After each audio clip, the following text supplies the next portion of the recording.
¿Qué significa para ustedes que Él sea el camino, la verdad y la vida?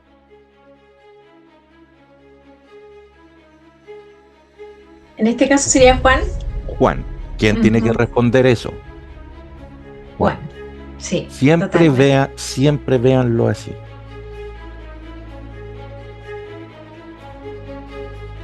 Por ejemplo, cuando vimos la serie de Marcos, y en la serie de Marcos dice frutos y vimos los frutos, ¿es lo mismo que decía Pablo los frutos del Espíritu?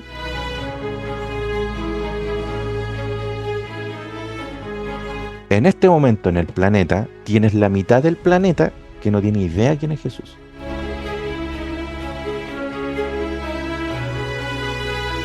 Creo que en Ecuador, me puedo equivocar, pero sé que en el Amazonas hay tribus de indígenas que jamás han escuchado de Dios. Nacen y mueren en esas tribus. ¿Están todos perdidos?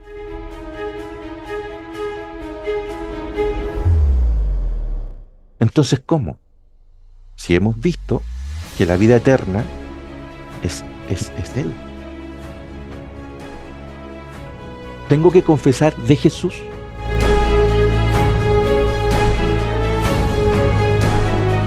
Y miren, aquí sale vida, ya en el verso 4. Y dice, en Él estaba la vida. Y la vida era la luz de los hombres.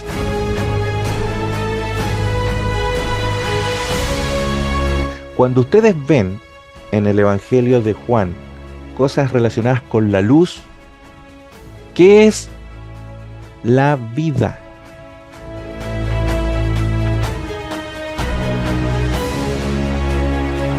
El 5. La luz en las tinieblas. Ah, ahora está usando los símbolos. Si la luz es la vida, las tinieblas es la Oscuridad. muerte. ¿Lo ven? Por eso que el Señor no da muerte.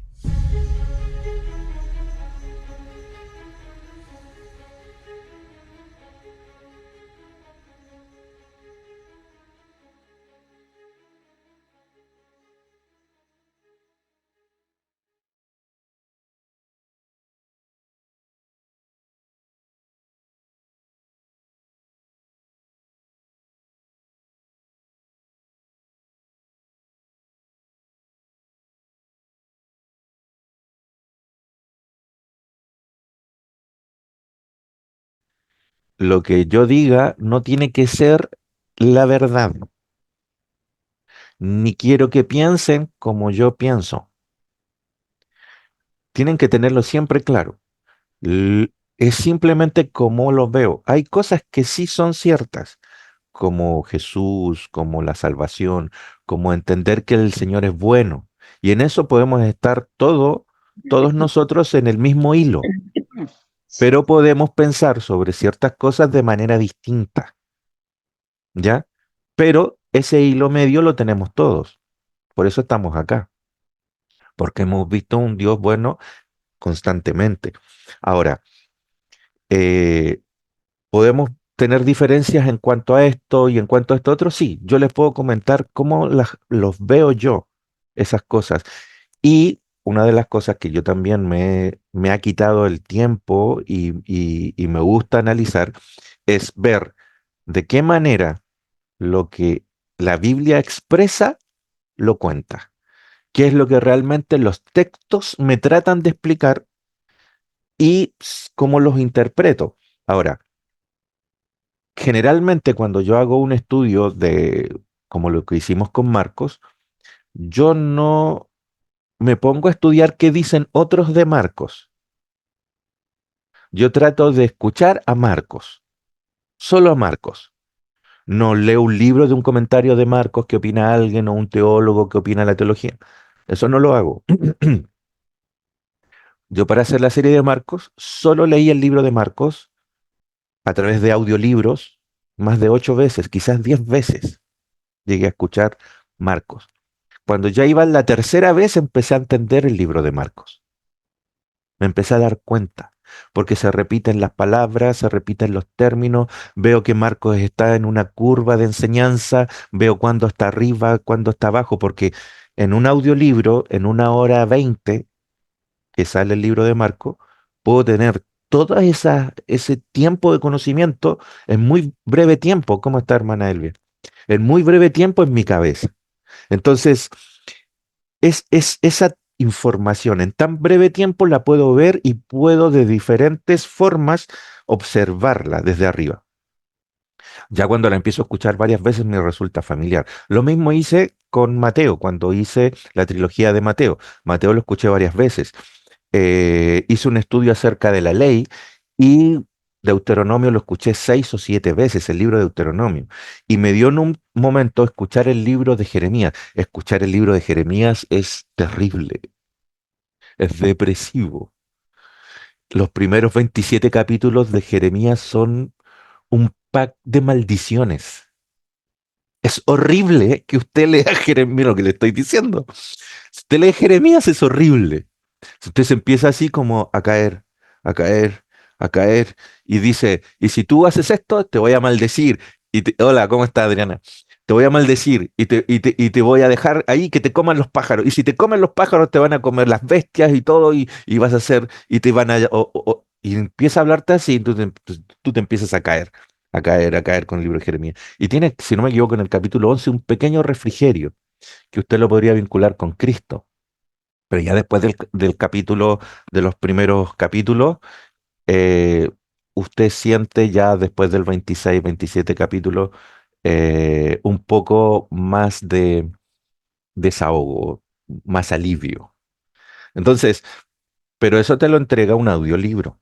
A veces nosotros tomamos los textos y sacamos una enseñanza de un texto sin entender lo que el libro completo nos está diciendo. Entonces, se nos generan muchas dudas. Entendiendo todo lo que les he dicho, ¿alguien tiene algo que le gustaría comentar o preguntar o algo que nos podría desatar la conversación? ¿Alguna duda que tenga? No importa el tema. ¿O lo planteo yo? Yo creo que sí, para como si de romper el hielo, como dice usted. Ya, yo tengo una. En Juan 14, el Señor dice que es el camino, la verdad y la vida. ¿Ya? ¿Qué significa para ustedes que Él sea el camino, la verdad y la vida? Porque el Evangelio de Juan está explicando que Jesús es esas tres cosas. ¿Qué significa que sea el camino? ¿Qué significa para ustedes que sea la verdad? ¿Y qué significa para ustedes que sea la vida? No hay respuesta errada, entiéndanlo así. Pero ¿qué es lo que a ustedes les viene a la mente? ¿Alguien quiere decir algo? Bueno, bueno, que con Él y solamente con Él podemos tener la salvación. No hay otro, no hay que ir para otro lado, sino con Él. Él es el camino, la verdad y la vida. Y sin Él, pues, no podemos tener la salvación como es debido, completa, pues. Eso es lo que yo pienso. Sin Él, pues, no tendremos la salvación. No hay otro camino, sino solamente Él. Él es el camino, la verdad y la vida. Ahí lo dice, es el camino, la verdad y la vida. La palabra hecha hombre, pues. Muy bien. ¿Alguien tiene Bueno, otra hasta cosa que ahí. decir? ¿Ah? ¿Alguien quiere decir más? ¿Mirta quiere decir más de eso? Mm, No, no, hasta ahí. Voy a Ya. que otros digan, a ver qué dicen otros de ¿Qué los que están dice, ahí presentes. qué dice el resto? Diga Alba. Eh, yo pienso que es la garantía que tenemos como seres humanos, que es realmente el camino, vamos a decir, si miramos hacia Él, si buscamos y vemos su vida, todo, y si vemos a Él, vemos al Padre, o sea que no hay forma de no creer que tenemos un camino marcado para llegar a la vida eterna, vamos a decir, que esta vida no fue realmente el programa, parece. Ahí entro en duda, pero sí pienso que Él es el camino, la verdad y la vida. Y en realidad marca todo, todo. todavía le da la posibilidad de elegir, porque va a llegar un momento en que todos podemos llegar a elegir porque vamos a ver su gran amor, lo que es Él en realidad. Nada más. Muy bien. ¿Alguien quiere decir algo más? Está levantando su manita nuestra hermana Elvia, es preciosa, adelante. Saludando primero, mucho gusto para todos. También, preciosa, cariños. Apenas entrando y hablando, pero bueno, esta es Ánimo, muy buena tranquila. pregunta. Muy buena la pregunta. Bueno, tomando en cuenta que nuestro amado Jesucristo representa, como quien dice, embajador de nuestro Padre eterno, entonces él siempre dijo: las palabras que yo digo me las envía mi Padre. Entonces, tomando en cuenta que él representa al Padre, lleva las palabras del Padre, entonces el origen, la creación, es el camino, la verdad y la vida, y él pone las palabras. Así más o menos, como diciendo, hablando en vez del Padre. Como siempre proyectó que él y el Padre son uno, entonces estaba diciendo las palabras de nuestro Padre. Así lo interpreto yo. Ujú. Ujú. Muy bien. ¿Alguien más quiere decir algo?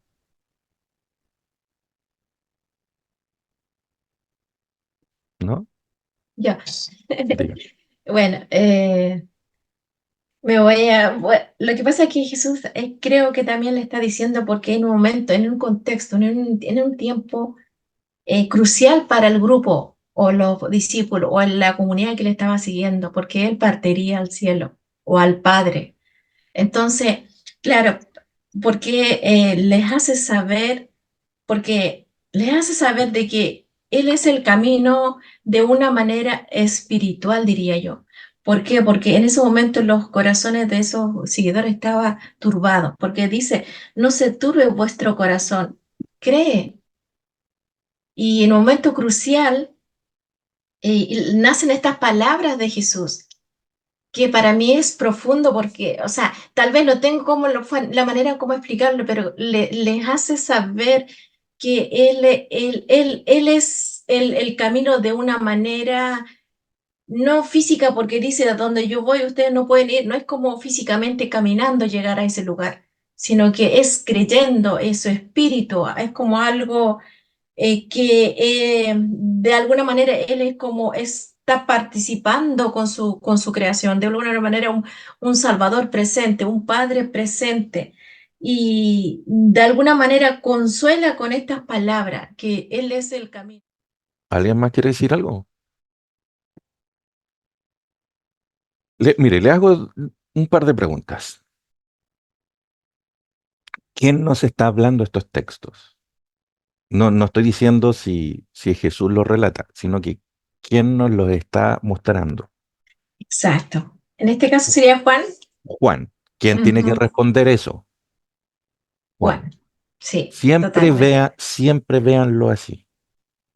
Entonces, Sí, nosotros tenemos una sensación de lo que el texto nos dice y eso está bien. Ahora, ¿cómo mezclo eso con lo que Juan me quiere expresar? Cuando Juan dice camino, es lo mismo que cuando yo leo en otra parte camino, por ejemplo, Pablo. Pablo se referirá a lo mismo. Por ejemplo, cuando vimos la serie de Marcos, y en la serie de Marcos dice frutos y vimos los frutos, es lo mismo que decía Pablo los frutos del Espíritu, y no es así. Los frutos del Espíritu es lo que, la consecuencia del Espíritu en el corazón y qué es lo que provoca.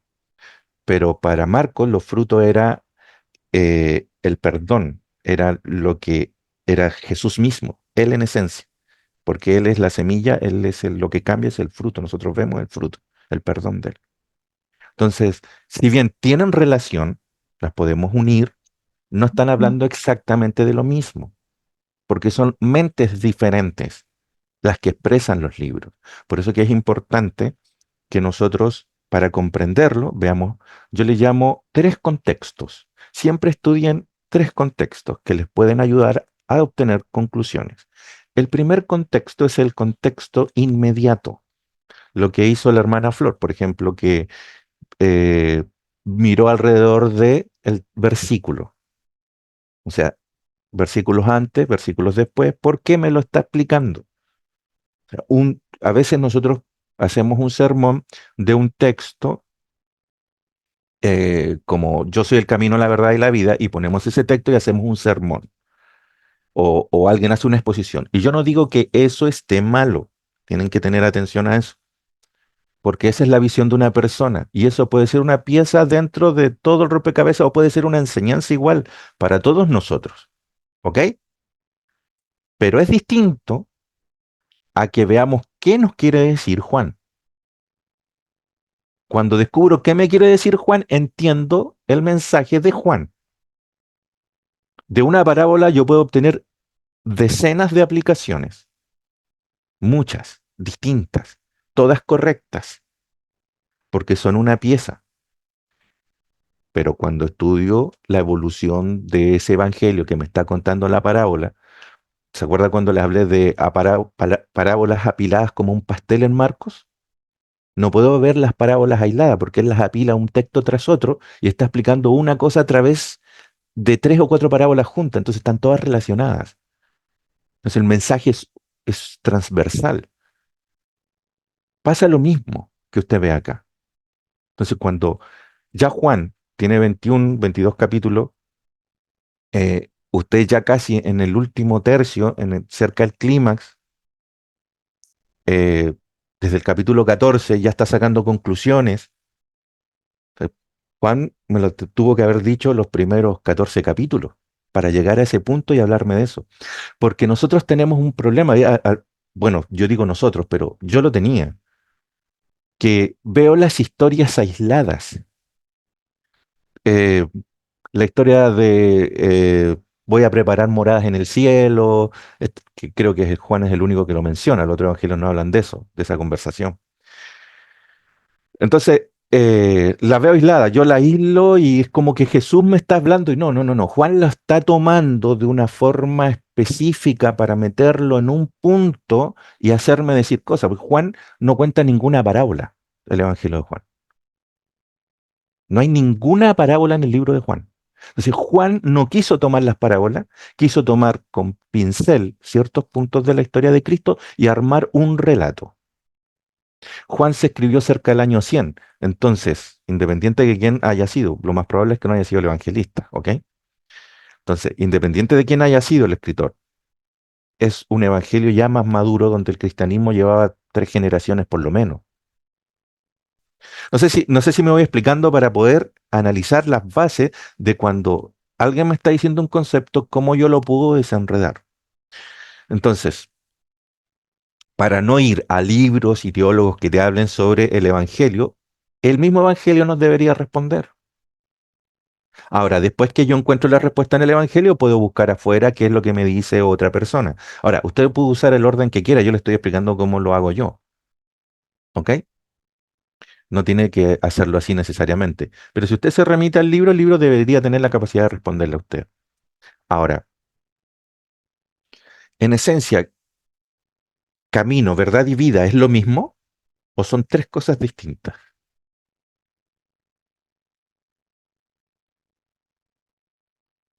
¿Cómo lo ven? ¿Es lo mismo Son camino que distintas. verdad y es lo mismo No, verdad y camino que vida? no, son distintas Son distintas. O sea, no para está mí. diciendo tres cosas diferentes. ¿Qué significa camino? Porque los primeros cristianos no se llamaban cristianos. Cristiano es un pensamiento, no sé si debe venir después del año 100, 200, 300 después de Cristo. Ese término, quizás cerca del 300. Pero antes se llamaban los del camino, que es lo que estaban diciendo ellos. Ustedes son los del camino, porque Jesús decía, yo soy el camino.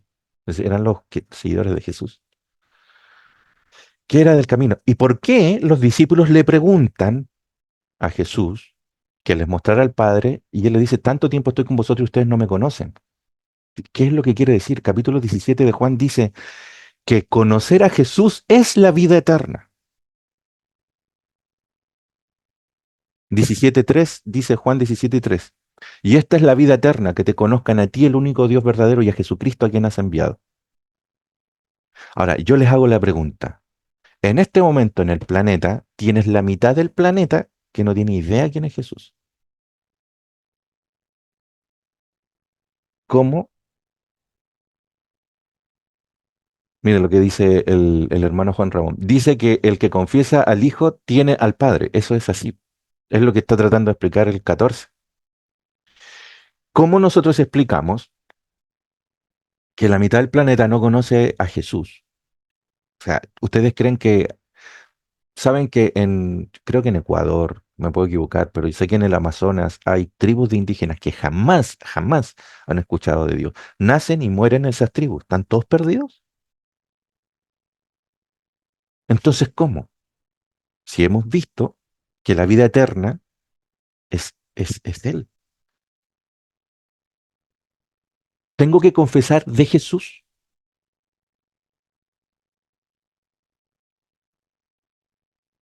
Entonces, esto genera confusión, porque Pablo dice que sí, y los discípulos nunca enseñaron eso.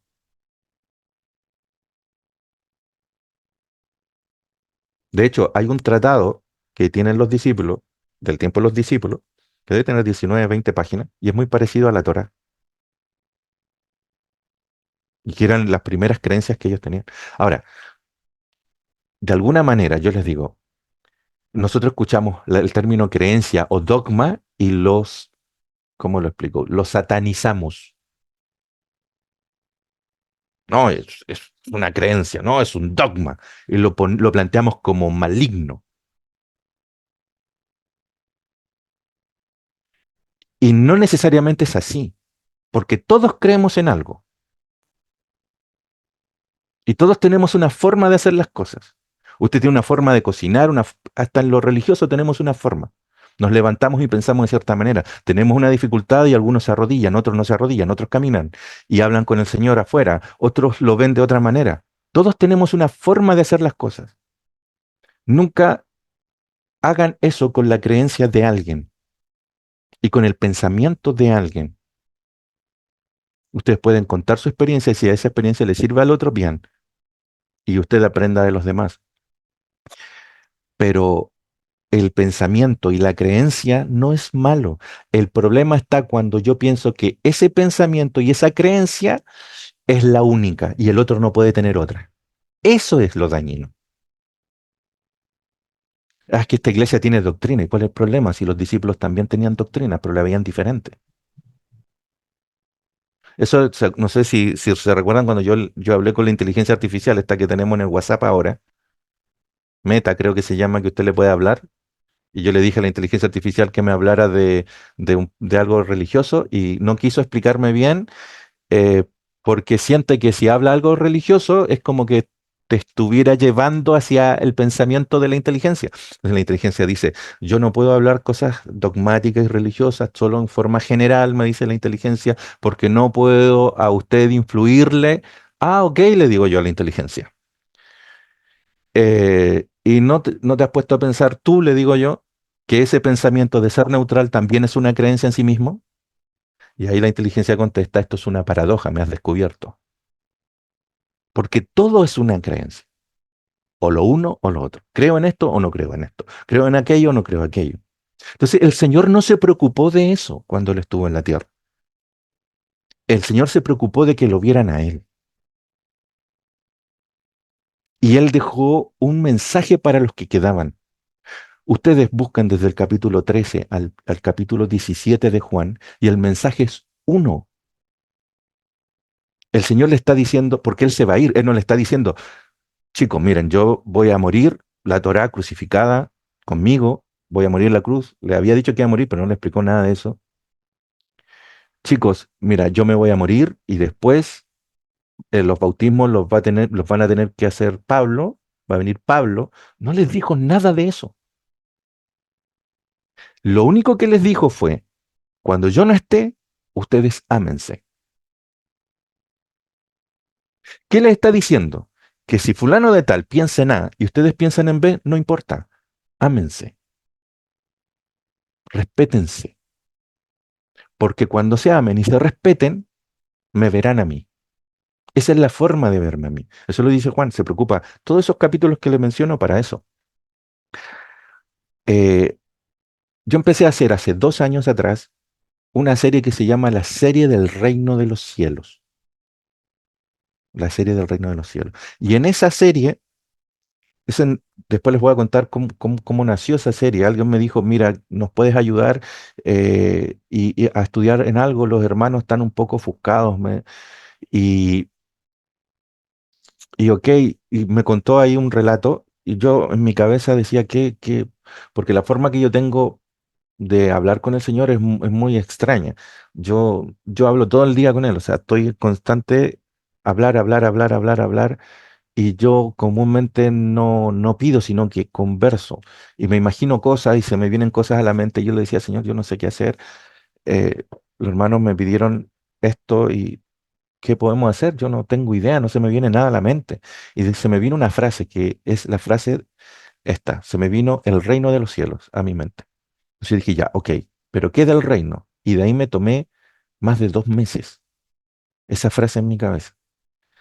Y se me empezaron a abrir las ideas de alguna manera en esos 2 meses, desde que se me vino ese mensaje a mi mente hasta que lo pude desenredar.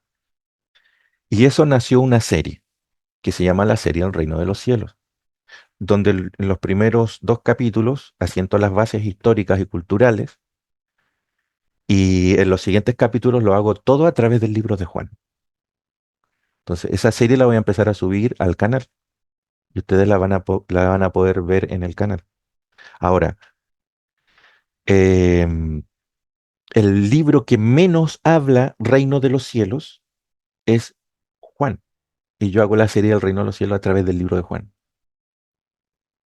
que seguro va a tener 2 temporadas. Va a tener una temporada que es post muerte de Cristo y otra que es de los Evangelios, que es la que estamos ahora. Hay cerca de 11 capítulos de esa serie, 11 temas, ¿ya? El primer tema es larguísimo, si lo más probable es que lo divida, son casi 2 horas y media, que habla de todo el tema cultural de la época. Ahora, eh, y lo que estamos conversando ahora es parte del capítulo 12, que lo vamos a desenredar en un tema por ahí con ese mismo grupo. em, lo vamos a contar próximamente, pero algunas cosas las estamos mencionando ahora. ¿Qué significa que sea el camino? ¿Qué significa que sea la vida?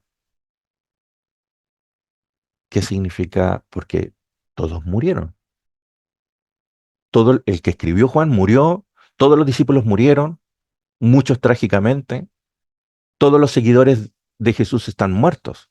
O sea, de 21.000 millones de personas que pueden haber poblado la tierra, tenemos, nos quedan solo 7.000, o sea, hay 14.000, 15.000 millones de personas muertas por lo menos.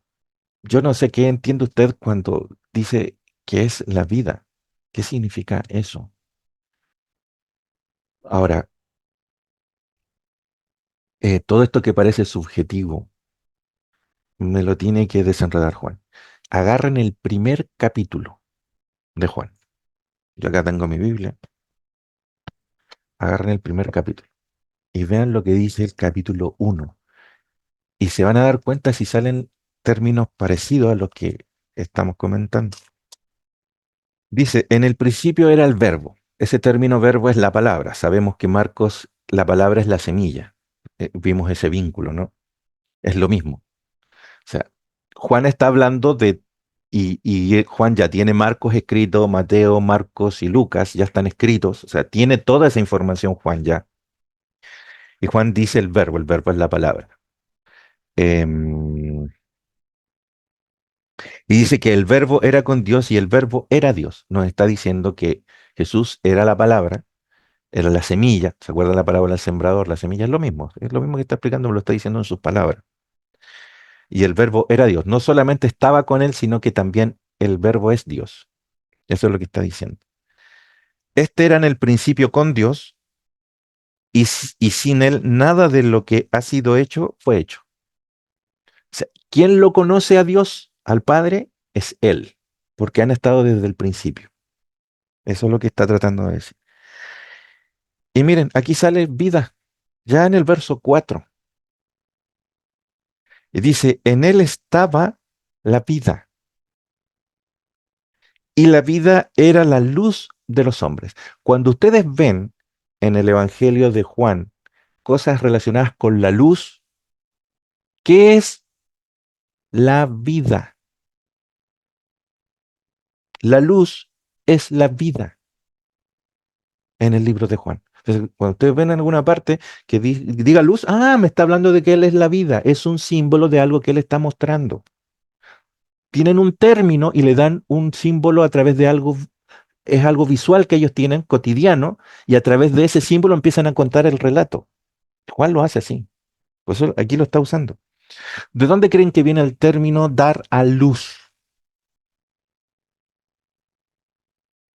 Que es cuando la mujer rompe la matriz, es dar a luz, que da la vida. Entonces, eso es Jesús, dice. Él es el que da eso. Él nos da la vida. Y no solamente que nos la da, sino que Él es eso. Él solo da vida. Eso es lo que está diciendo. Él es el principio de todo. Y sigue diciendo, el 5, la luz en las tinieblas. Ahora está usando los símbolos. Si la luz es la vida, las tinieblas es la Oscuridad. muerte. ¿Lo ven? Por eso que el Señor no da muerte. Muy fácil verlo acá, a entender los términos. Si cuando ustedes dicen, las tinieblas llenaban todo hasta que vino la luz, es que nos estábamos llenos de muerte, todos hemos muerto, todo era vida o muerte, vive o muere. El Señor dice, no, no, no, es solo vida. Y dice, la luz en las tinieblas resplandece, y alguien podría decirle, pero Señor, es que todos mueren. De ahí viene al final del libro, o en la última parte del libro, cerca del capítulo 12, dice en Lázaro, aunque esté muerto, vivirá. O sea, no estoy hablando de la vida que tú ves de los signos vitales solamente. Estoy hablando de algo más. Dice, la luz en las tinieblas resplandece y las tinieblas no prevalecieron contra ella. La muerte no prevalece contra ella. Oye, pero Jesús murió. Pero sabemos lo que pasó. Salió de la tumba. Eso nos está relatando acá. La muerte no prevalece contra ella. No aprisiona a Cristo. Porque Él salió de la tumba. Él ahora vive. Sigue diciendo. Hubo un hombre enviado por Dios, el cual se llamaba Juan. Entonces, acá nos va a relatar de Juan, pues la gente se confundía, ¿se acuerdan que discutían seguidores de Juan o seguidores de Jesús? Acá, así como lo hizo también el libro de Marcos, está poniendo en el lugar que corresponde a Juan. Y dice, era un hombre enviado por Dios, el cual se llamaba Juan. Este vino por testimonio, para que diese testimonio de la luz, a fin de que todos creyesen por él, pero él no era la luz, dice el verso siguiente. Lo está poniendo en su lugar. Antes de que Cristo se hiciera manifiesto a todos, era Juan el que nos contaba, nos preparó ese camino, pero él no lo era. Por eso que sabemos, como vimos en la serie de Marcos, que él no era la voz. La voz es Cristo. ¿Se fijan que está usando los mismos, pero con otro símbolo? Para que diese testimonio de la luz. Dice el 9, aquella luz, mire la palabra que dice ahora. Verdadera. Ya apareció verdad.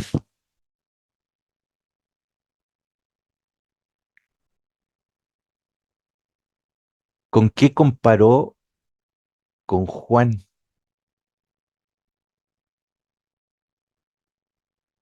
Y los puso en contraste. Había algo que Juan el Bautista nos comentaba que dio camino, pero él no era la luz.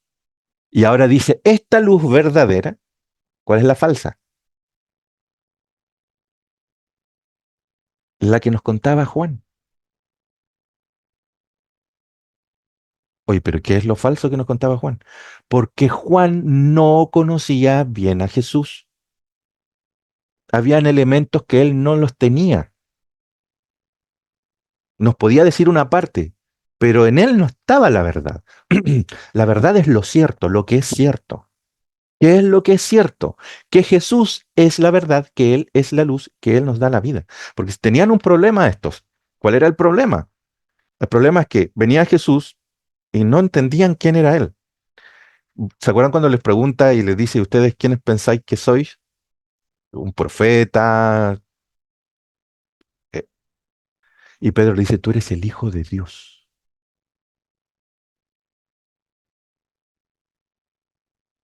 Y Jesús le dice, esto te viene desde arriba, esto no viene de ti. Porque nadie de ellos pensaba quién era Jesús. Este es un pensamiento posterior a la resurrección.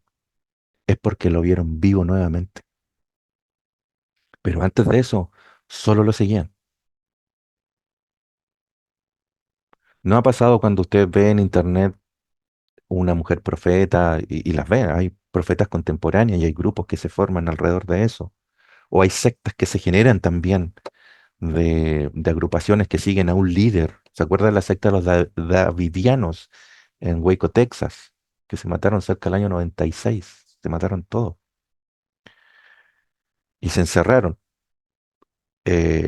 David Koresh era el que seguía esa secta y él había sido adventista. Sacó a la gente de la iglesia y se fueron todos para allá. Y tenían una forma muy carismática de utilizar las profecías, de usar los evangelios. Y él, como se llamaba David, era descendiente de David, era el Jesús moderno, y lo siguieron todos. Entonces, eh, acá está diciendo, no, no, no, no, cuidado, dice, él es la verdadera, porque se habían dicho mentiras acerca de Dios hasta ese momento. Y todo era oscuridad. Usted va al Antiguo Testamento, y en el Antiguo Testamento decía, lo bueno y lo malo viene de Dios. Y usted lo encuentra en un montón de pasajes. Usted ponga bueno y malo Dios, versículos, le van a salir todos esos versículos. Creo que Jeremías, Lamentaciones, Ezequiel, todos esos libros te van a encontrar eso. Lo bueno y lo malo, la vida y la muerte viene de Dios, lo bueno y lo malo. Y acá dice no, porque de él viene solo la vida. Hasta este momento, el pensamiento incluso de Juan, que preparó el camino, él no tenía la verdad vino a través de él, a través de él nos dimos cuenta. ¿Cuál es la verdad entonces? Que él solo da vida.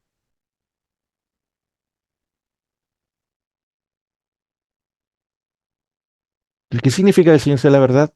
Que como Él es el Padre, dan vida, son luz. Sigue diciendo, fíjese que es aquella luz verdadera que alumbra a todo hombre. No está hablando de hombres o mujeres, está hablando de humanidad, ¿no? A todo hombre.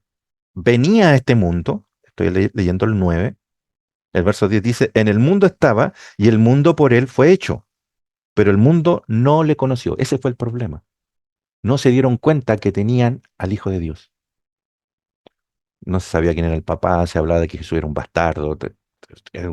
Métanse todo eso en la cabeza, cómo pensaban de Jesús, los fariseos sabían, nosotros tenemos padre, le decían, le estaban diciendo que él no tenía papá, es todo terrible. Y sigue diciendo, a los suyos vino y los suyos no lo recibieron, o a lo suyo vino. Y los suyos no lo recibieron. Mas a todos los que le recibieron, a los que creen en su nombre, le dio la potestad de ser hechos hijos de Dios. Les dio el poder porque había dicho que a todos le dio la vida, todos son sus hijos. Lo acababa de decir. Pero el poder o la potestad de ser hechos hijos no la reciben todos porque no lo saben, no lo conocen. El que lo conoce recibe ese poder. Es como el cetro, es como el título. pero todos lo son, porque algunos no se han dado cuenta. Eso es lo que estoy diciendo. Los cuales no son engendrados de sangre, ni de voluntad de carne, sino de voluntad ni de voluntad de varón, dice el verso 13, sino de Dios. Está hablando del nuevo nacimiento, del nuevo pensamiento, el cambio de mente que decía Marcos. Entonces tenemos la verdad, tenemos la vida, y el camino lo dice en el mismo capítulo, que conociendo a Él, llegas al Padre. ¿Por qué? Porque los primeros textos dice que Él estaba con el Padre. Si alguien lo conoce, es Él. Ustedes me conocen a mí, conocen al Padre, porque yo estaba con Él. ¿Lo ven? Camino, conocer al Padre. ¿Cómo es el Padre? ¿Cuál es la verdad? Que Él es vida. Y lo responde al final. Camino, la verdad, la vida. ¿Lo ven ahora? Claro. Todo esto lo desenreda Juan en su libro, a través de símbolos, señales y sucesos. Si no cuenta parábolas, ¿cómo lo hace? Lo hace a través de las fiestas judías. Cuenta una fiesta, la fiesta tiene un atributo, ese atributo lo desenreda en Jesús, de eso se arma un diálogo con fariseos, con personas y una aplicación. Fiesta, diálogo, aplicación. Fiesta, diálogo, aplicación. O un suceso milagroso que se da en ese diálogo. Son 7 milagros que tiene el libro de Juan. Así es la estructura del libro de Juan. Y ahí te das cuenta si algo es agregado o no agregado, porque va teniendo una estructura y de repente le agregan algo al Evangelio de Juan que Juan no escribió. Por ejemplo, ¿se acuerdan de la mujer cuando la mujer la iban a apedrear porque la pillaron con otra persona? Eso está agregado al libro de Juan. Eso antes creo que estuvo en el libro de Lucas algún tiempo, hay mucho tiempo atrás. Después fue cambiado y llevado al libro de Juan. Ningún evangelista la escribió, pero era una historia que había ocurrido y alguien la escribió y la agregó porque vio que era valeroso tener esa historia. Y la agregaron en el libro de Juan. Y donde está ubicada en el libro de Juan, rompe el esquema que iba relatando Juan de fiesta, milagro y conversación, relato, encuentro, conclusión. Y de repente le meten esa historia adentro y descoordina el orden que llevaba Juan. Yo me di cuenta al tiro. Y después usted empieza a profundizar y se da cuenta de lo que había sucedido. Esa historia la pusieron ahí porque Jesús después habla del juicio, que Dios juzga de una manera diferente como juzga el hombre. Eso está en el capítulo 7 y 8 de Juan. Y la metieron ahí y te corta la historia. Y si tú agarras el texto antes de esa historia, el texto después, están unidos. Separaron ese texto y metieron la historia al medio. Eso es un agregado posterior. Ahora, ¿quiere decir que esté malo? No necesariamente, pero eh, si usted sabe esto que le estoy explicando, le puede ayudar a entender mejor las cosas que están puestas ahí. Nada más. Pero ese texto alguien lo escribió, no fue ningún evangelista. Ahora, tenemos el camino, la verdad y la vida. Hay una palabra más o una pregunta más que podemos hacer, que es según el libro de Juan. Porque usted salta al capítulo 3, si usted abre el capítulo 3, y aquí se empieza a encontrar con los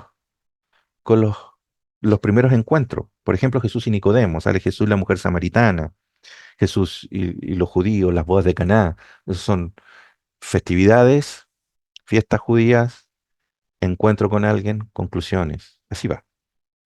Ustedes lo están viendo y le meten el milagro, las bodas de Caná, el agua en vino, todo eso.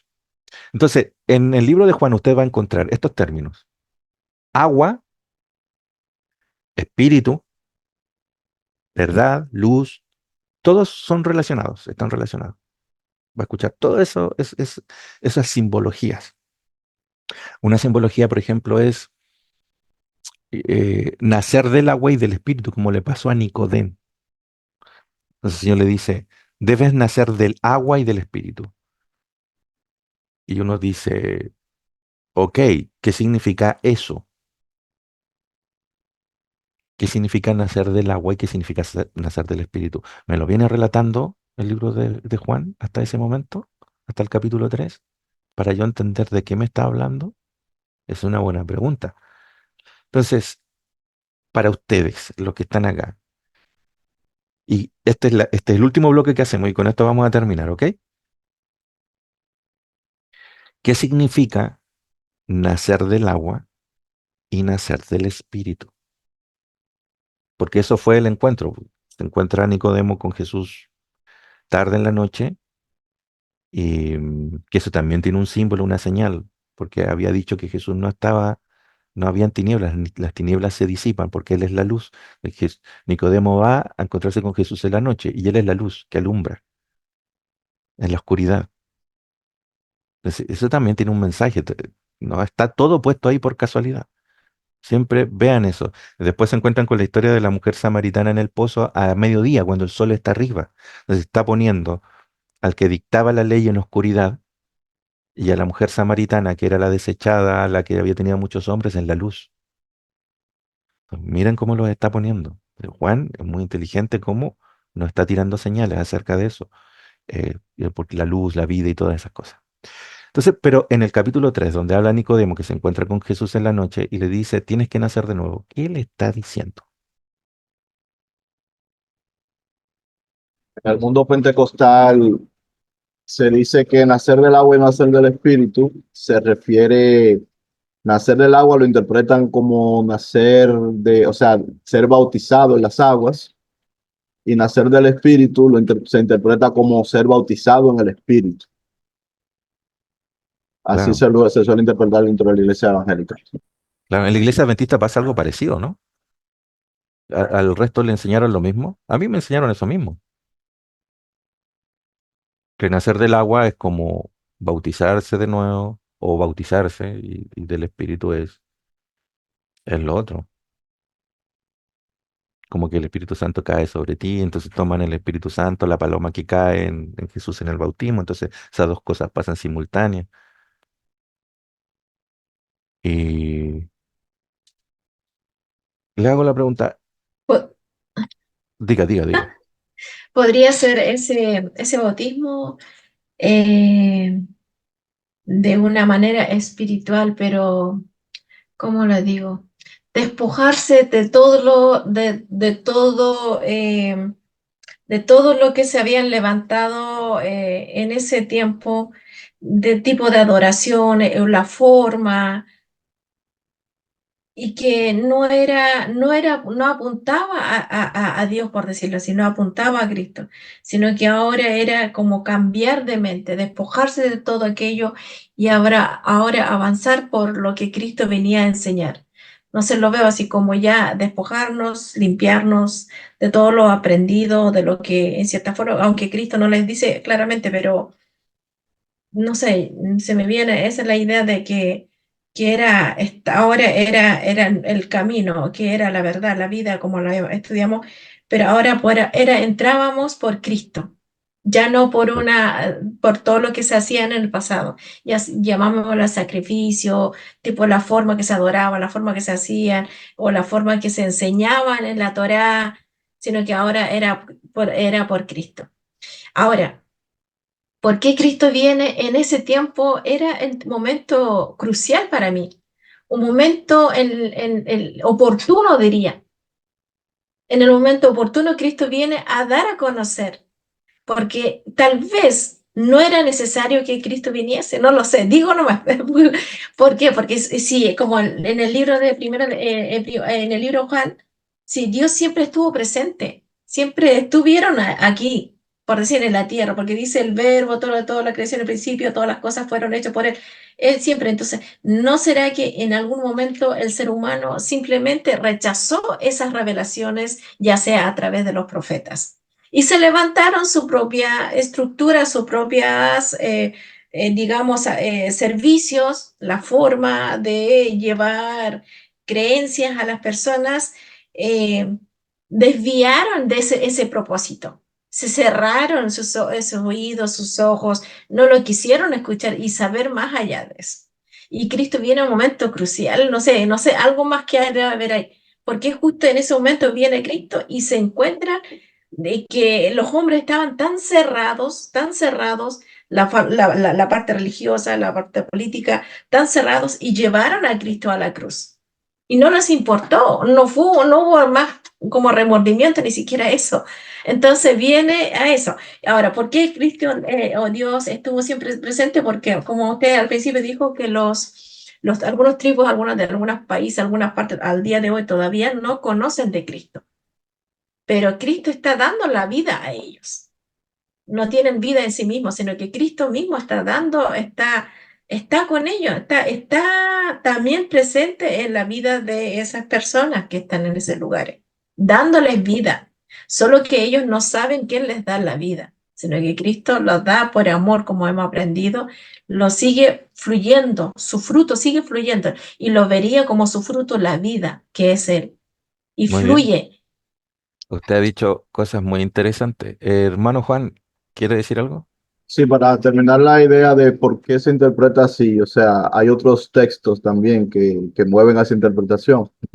Por ejemplo, en Hechos 19, del 1 al 6, lo voy a leer, dice: Aconteció que entre tanto que Apolos estaba en Corinto, Pablo, después de recorrer las regiones superiores, vino a Éfeso.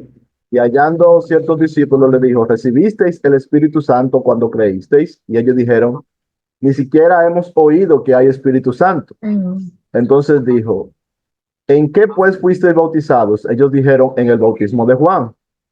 Dijo Pablo: Juan bautizó con bautismo de arrepentimiento, diciendo al pueblo que creyese en aquel que vendría después de él, esto es, en Jesús el Cristo.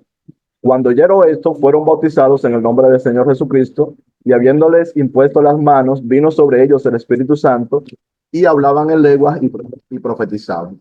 Entonces, en ese texto, nos dice que ellos habían recibido el Espíritu, el bautismo de Juan. Sabemos que Juan bautizaba en agua, pero ahora cuando se le impusieron las manos, vino sobre ellos el Espíritu Santo y hablaban en lengua.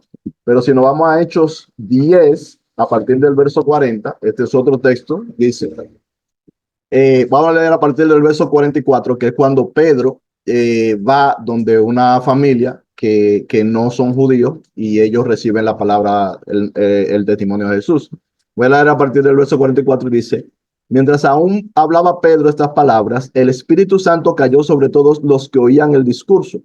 Y los fieles de la circuncisión que habían venido con Pedro se quedaron atónitos de que también sobre los gentiles se derramara el don del Espíritu Santo, porque los oían que hablaban en lenguas y que manifestaban a Dios. Entonces respondió Pedro: ¿Puede acaso alguno impedir el agua para que no sean bautizados estos que han recibido el Espíritu Santo también como nosotros? Entonces, en este caso es al revés. En este caso, ellos reciben primero el bautismo del Espíritu Santo cuando Pedro está hablando, y como están allí lo de la circuncisión, es decir, lo que tratan de llevar a la gente al judaísmo, a los cristianos, a los gentiles, en este caso, Pedro dice: ¿puede alguien impedir el agua? Es decir, ¿puede alguien impedir que estos sean bautizados en el agua? Porque evidentemente habían allí gente que creían que no debían de ser bautizados en aguas gentiles, pero ya habían sido bautizados en el Espíritu. Y entonces le dice claramente: ¿puede alguno de ustedes impedir que estos sean bautizados en el agua cuando ya fueron bautizados en el Espíritu, recibieron el don del Espíritu Santo y esto está manifiesto? Entonces, de ahí es que viene, de textos como estos y otros, es que viene esta interpretación de que hay un bautismo en agua, que es el bautismo de Juan el Bautista, y que es para testimonio, ¿verdad? Que lo mismo texto lo dice, que para testimonio. Y hay un bautismo en el Espíritu, que es cuando la gente recibe el don del Espíritu Santo. Y esa sería la idea. O sea, que no es algo como que tampoco esté en el aire, ¿verdad? Sí, sí, está bien lo que dice. ¿Alguien más quería decir algo? Olman. Lo que quería decir era de que, pues, una vez estaba leyendo y viendo el contexto de que en sí nacer del agua y del espíritu son formas diferentes de decir lo mismo. O sea, una es de una manera metafórica y otra es de una manera, por decir así, ¿cómo se diría? Literal, ¿no? Nacer del agua y del espíritu.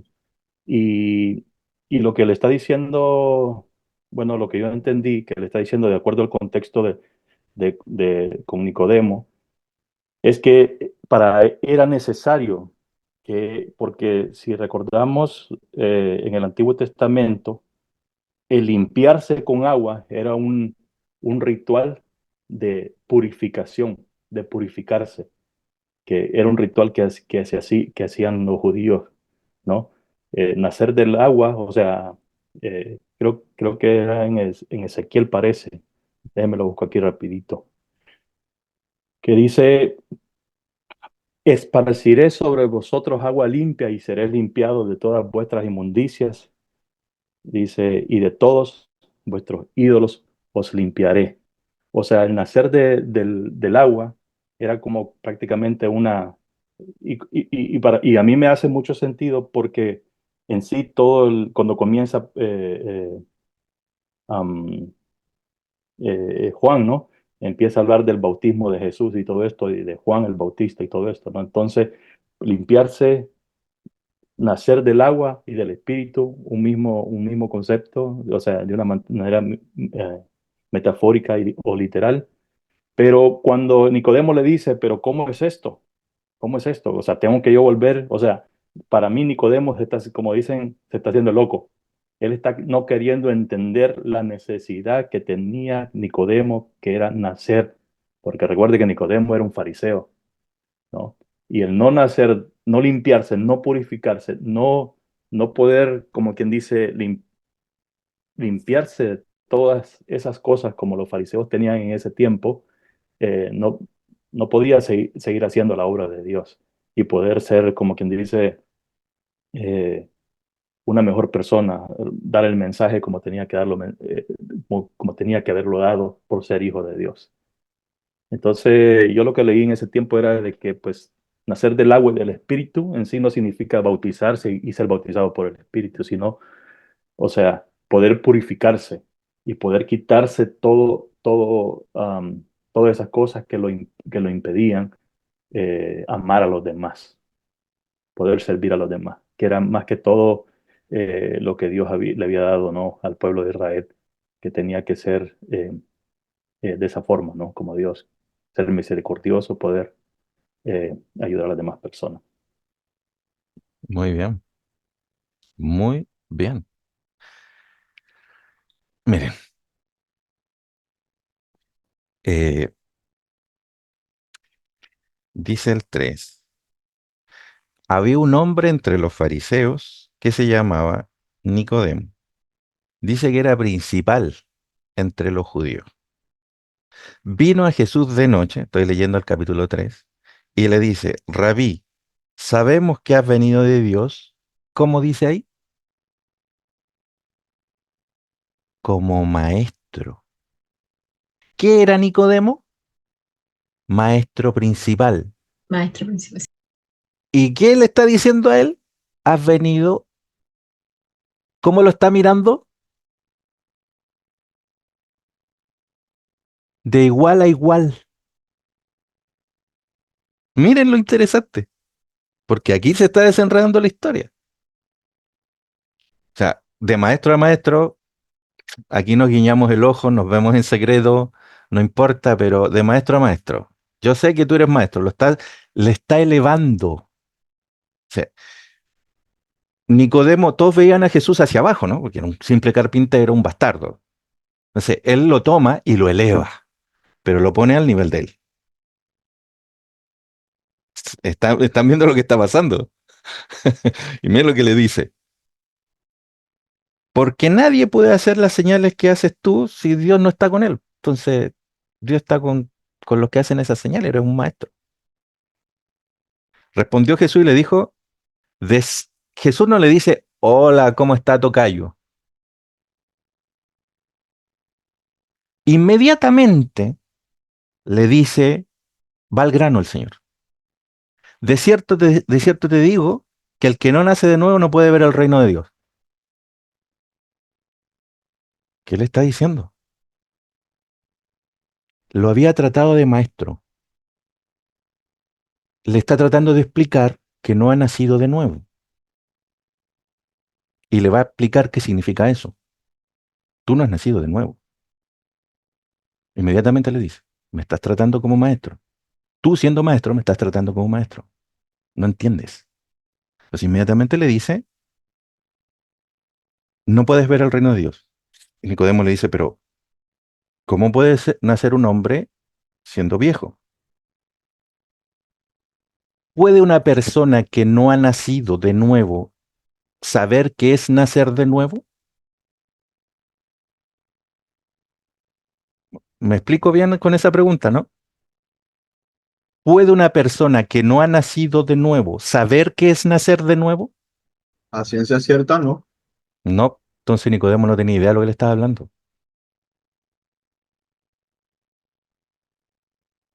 Ahora, ¿podría Nicodemo analizar la pregunta, pensar todo lo que nosotros queramos decirle? En teoría saberlo,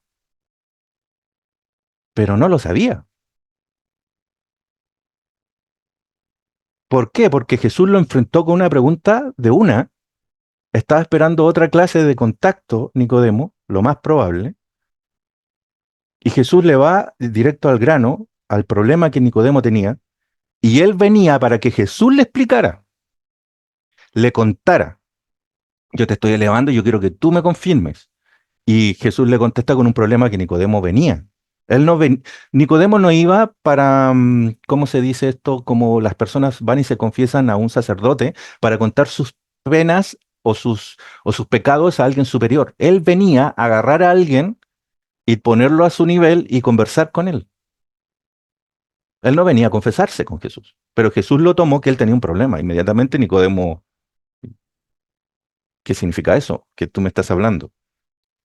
¿Puede acaso entrar por segunda vez en el vientre de su madre y nacer? Nicodemo lo primero que le habla en forma literal. Jesús le dice, ahora le explica qué es lo que le quiere decir. De cierto te digo que el que no naciere del agua y del espíritu no puede entrar en el reino de Dios. Comprendan que para nosotros hoy, cuando nosotros hablamos de nacer de nuevo, todos discutimos y hablamos de estos temas. Es algo cotidiano para nosotros. Sabemos de qué se nos está hablando, en esencia, aunque tenga detalles unos u otros. Pero sabemos que nos están hablando de algo espiritual y entendemos esas cosas. Imagínense que a Nicodemo se le diga eso, no necesariamente lo ve de primera fuente y alguien le dice, tienes que nacer de nuevo, Nicodemo. Pff, ¿qué me está hablando? No sé de qué me está hablando. Para él no era el nuevo nacimiento un concepto muy entendido. Él entendía el agua, la purificación del pecado, el sacerdote se lavaba, estaba el lavacro, eh, pero nacer de nuevo era como recrearse, era como reinventarse completamente. Entonces el concepto desde principio era como, no sé, no está escrito en la Torá. Así al menos lo visualizo muy superficialmente. El 5 dice, Jesús ahí le dice, ¿qué le está diciendo? De cierto te digo que el que no naciere del agua y del espíritu no puede entrar en el reino de Dios. Le dice una o dos cosas. Dos cosas. Le está diciendo dos cosas. Al menos Juan lo está contando así. Juan quiere que veas dos cosas. Agua y espíritu. No pueden entrar en el reino de Dios. Lo que es nacido de la carne, carne es, y lo que es nacido del espíritu, espíritu es. Lo que tú me hablaste en Nicodemo es nacido de la carne. No le está hablando del pecado, le está hablando de volver al vientre materno y esas cosas. Pues le acaba de decir Nicodemo, tengo que nacer de nuevo del vientre. No, no, no. Eso es de carne. Yo te estoy hablando de espíritu, te estoy hablando de algo espiritual, podríamos decir alguien. Podría decir alguien. Dice, no te maravilles que te dije que te era necesario nacer de nuevo. Y acá le explica.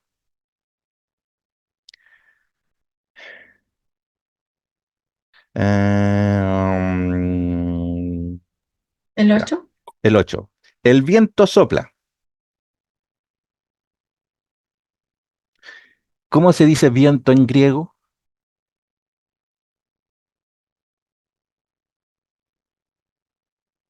Rúa o Neuma. Neuma, Neuma. Neuma. Arriba dijo espíritu. ¿Cómo se dice espíritu en griego? Neuma. Es la misma palabra. Son dos símbolos, nacer del agua y del viento. El problema es que el traductor nos diferenció los términos, pero es la misma palabra en dos versículos distintos. Y de hecho, lo van a ver de ahí, que en un versículo sale las dos mismos neumas y uno dice viento y el otro dice espíritu. Porque el que te lo está escribiendo te lo está interpretando, pero en el original no sale así. Y esto nos tiene que entregar información.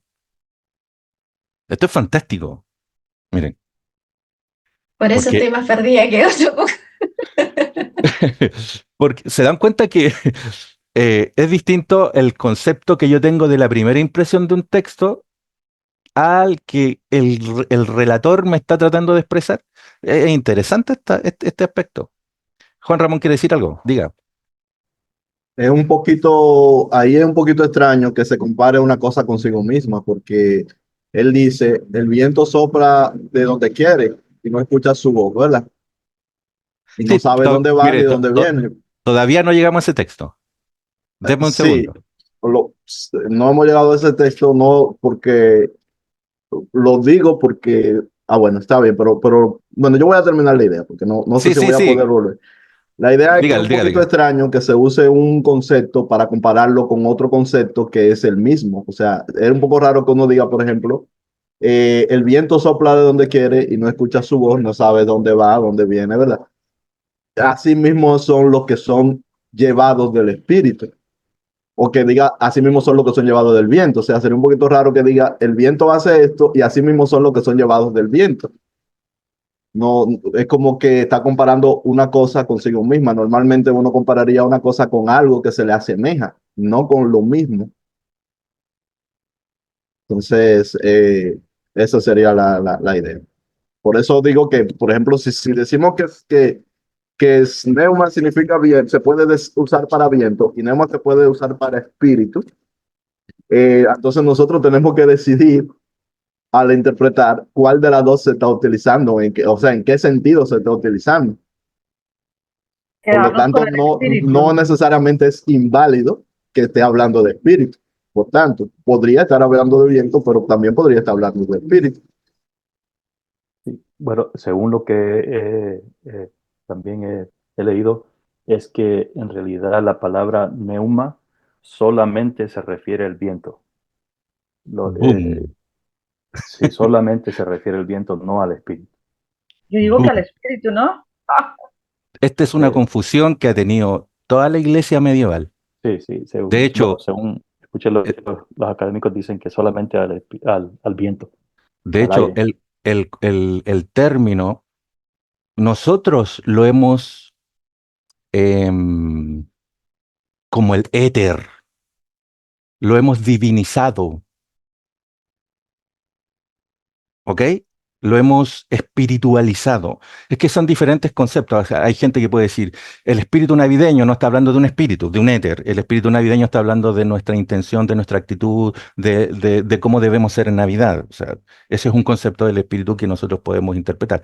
Pero cómo lo pensaban estos tipos, los que están escribiendo, cómo lo veían ellos, cuando lo aprendamos a ver, vamos a entender otra cosa. De hecho, una vez le escuché a un teólogo, esto decía aparte, que hay un problema con la palabra santo. Le empezaron a agregar la palabra santo a los escritos para referirse a algo específico.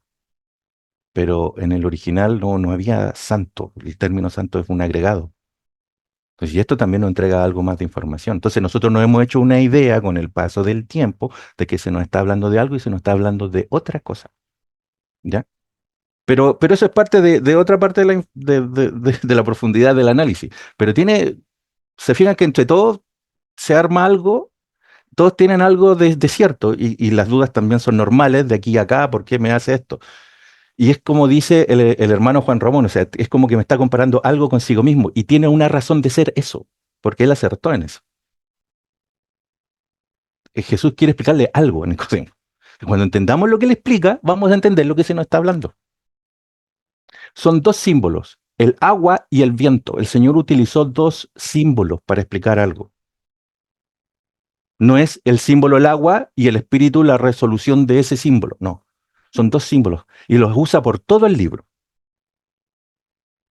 Y es por eso que hay que entender cómo el evangelista me está hablando. Cuando lo entiendo cómo me está hablando, empiezo a entender las cosas. Pero al principio es medio complejo porque la traducción nos tapa información, etcétera, etcétera. Y ahora va. Dice, el viento sopla, el 8, el viento sopla de donde quiere y oyes su sonido. Te está explicando el símbolo ahora. ¿Ya? ¿Tú oyes el viento? Sí. Mas ni sabes de dónde viene ni a dónde va. Así es todo el que es nacido del Espíritu. Ahí debió haber dicho viento nuevamente.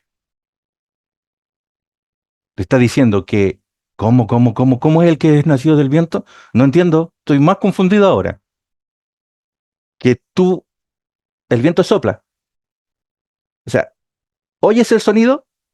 Ah, el que oye el sonido es el que nació de nuevo. Aunque no sepas de dónde viene ni a dónde va.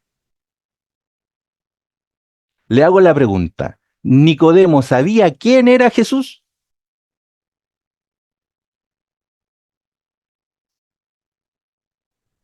Sabía quién era en un sentido, pero no sabía ni de dónde venía ni a dónde iba tampoco, Eso, porque eso. nadie lo sabía, porque Jesús era llevado del Espíritu. O sea, Jesús se paraba y decía, vámonos para tal sitio. Los apóstoles, la mayoría de los casos, no sabían dónde iban a estar mañana. Ellos Eso sabían dónde estaban ahora. es eso. Entonces, no tenían idea de dónde venía él, a dónde iba él, pero sí lo oían, lo veían. El que oye a él, a pesar de no saber de dónde viene y no saber a dónde va, ese es nacido del Espíritu o nacido del viento. Es como creer en el viento, le está diciendo. Somos del viento, porque no sabemos el viento de dónde viene, no sabemos a dónde vas, pero cuando estamos ahí lo sentimos cuando pasa a través de nosotros. Es un símbolo, se está explicando él a través de algo que ellos entienden, muy gráfico. ¿Ok? Y lo sigue diciendo, porque sabemos que Nicodemo no tenía idea de Jesús, porque lo trató como maestro. Al principio lo trató como maestro, por eso le dice, tienes que nacer de nuevo, porque tienes que descubrir quién soy yo. Entonces, le sigue diciendo, el 9 respondió Nicodemo y le dijo, ¿cómo puede hacerse esto? Y acá viene, Jesús le devuelve de la misma manera. ¿Eres tú maestro de Israel y no lo sabes? Esto es de maestro a maestro, ¿no? Soy un maestro yo, te lo estoy diciendo a ti que eres maestro y tú no lo sabes. Y yo que se supone que soy un maestro, te lo estoy enseñando a ti que eres un maestro principal. 11. Y aquí está la revelación.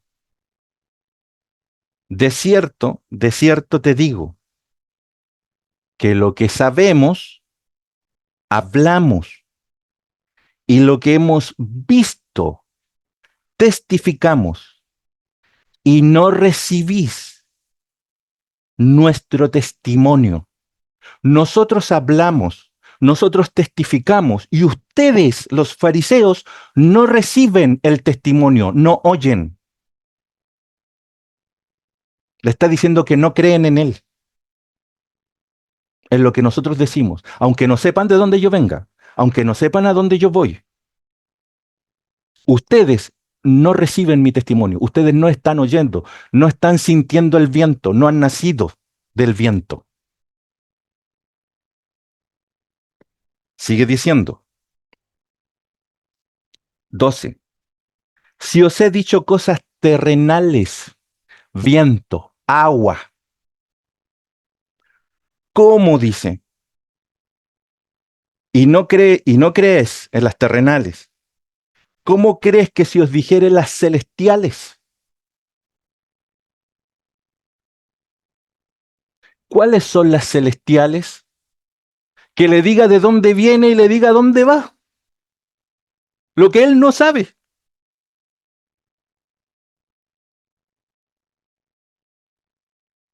¿Tú quieres que yo te diga de dónde vengo?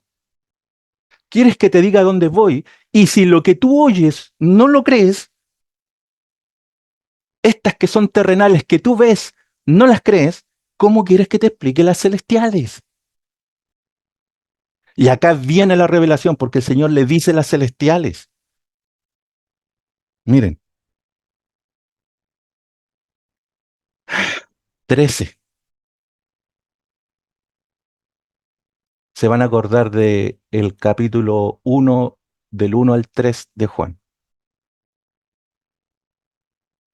Nadie subió al cielo sino el que descendió del cielo, el Hijo del Hombre que está en el cielo.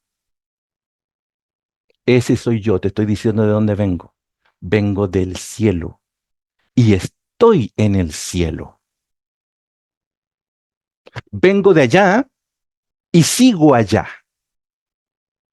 No he dejado el cielo. El rey, esto es lo que la Biblia en otras partes dice. El reino de Dios ya llegó. La vida eterna está entre nosotros. Es lo mismo. El reino, no esperes un reino allá como el que te han contado. El reino está aquí delante de ti. Sigo ahí. El reino está, ¿han escuchado esa canción? El cielo es donde Jesús está. De ahí viene. Él es el reino. Él es el cielo. El problema es que tú oyes el sonido, pero como no sabes de dónde vengo y donde yo voy, tú dudas, tú no crees. Ahora, hay otros que creen en Él sin saber de dónde Él viene y sin saber a dónde va. Esa fue lo que yo le conté de la pregunta de Pedro. ¿Tú quién crees que soy? Tú eres el Cristo, el Hijo de Dios. ¡Pum!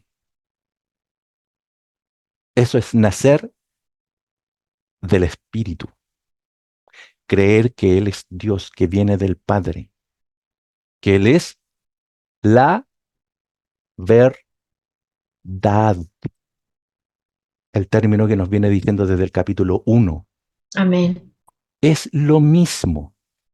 La verdad y el viento están unidos.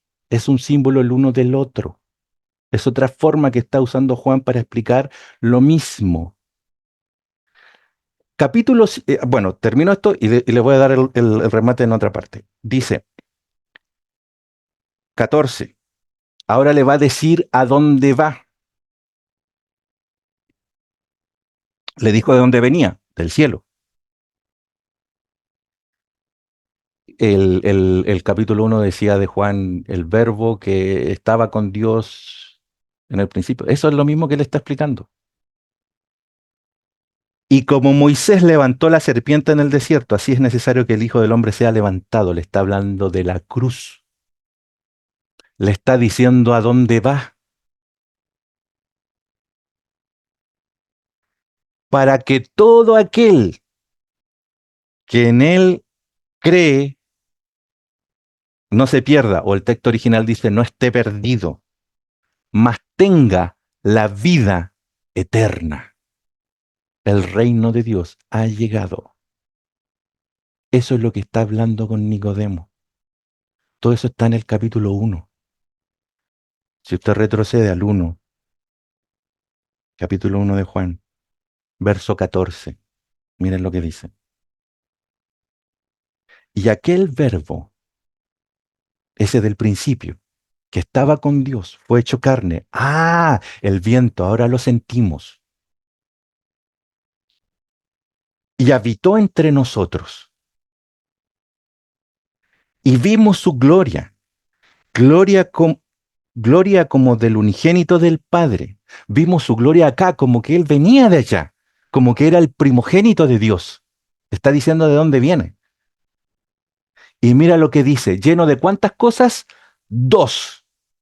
Del agua y del espíritu le había dicho a Nicodemo, ¿no? Estas son las 2. Lleno de Gracias. gracia y verdad. Nacer del agua es nacer en su gracia. Y la Amén. verdad es nacer en el Espíritu, que como tú lo ves a Él, es el Padre. Él viene de allá y se manifiesta a través de nosotros con estas señales. Cuando tú lo ves y lo entiendes y crees en Él, has nacido del Espíritu y has entendido su gracia que te limpia por completo, por regalo. Lo que dijo el hermano, que el agua te lava, que te perdona, que te quita los pecados. Marcos se concentró en el perdón. Es lo mismo que te está diciendo. Nacer del agua es eso, estar lleno de la gracia.